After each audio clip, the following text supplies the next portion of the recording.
தேவன் பரலோகத்திலிருந்து இந்த பூமியை கண்ணோக்கி பார்க்கிறார். ராஜாக்களை தாழ்த்தி ராஜாக்களை ஏற்படுத்துகிற தேவன் மனிதனால ஒரு ராஜ்யத்தை கொண்டு வர முடியாது. பிதாவாகிய தேவன் தீர்மானித்தவர்களை தான் கொண்டு வர முடியும்.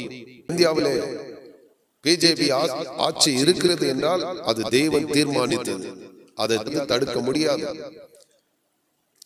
அவர் அனுமதி எத்தனை நாட்கள் எத்தனை வருஷங்கள் அது கொடுத்திருக்கிறாரோ அத்தனை வருஷம் பிஜேபி இந்தியாவை ஆட்சி செய்யும். இதை எழுதி வைத்துக் கொள்ளுங்கள். தேவன் ஒரு திட்டத்தோடு ஒவ்வொரு அரசாங்கத்தையும் கொண்டு வந்து வைக்கிறார்.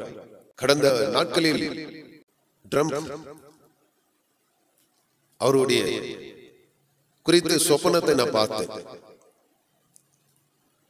அங்கே அந்த சொப்பனத்தில் நான் அவருக்கு சொல்லி எச்சரிக்கிறேன், நீங்கள் கிறிஸ்துவுக்கு தேவ பிள்ளைகளுக்கு ஆதரவாக இல்லாவிட்டால் உங்களுடைய வரப்போகிற அடுத்த எலெக்ஷன்ல நீங்கள் தோற்கடிக்கப்படுவீர்கள் என்று சொல்லியிருந்தேன். அந்த கனவுல எச்சரிக்கிறேன் அவரை.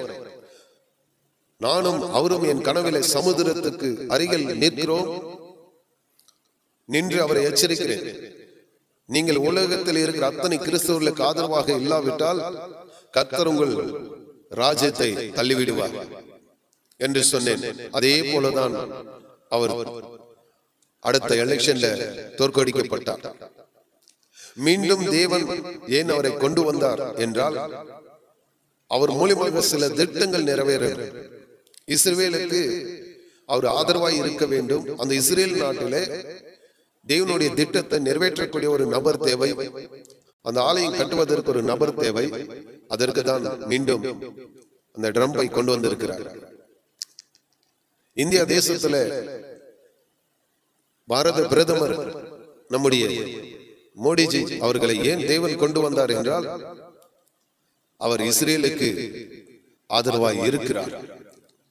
இஸ்ரேலுக்கு ஆதரவாய் இருக்கிற அத்தனை ராஜாக்களின் தேவன் ஆதரிப்பார்.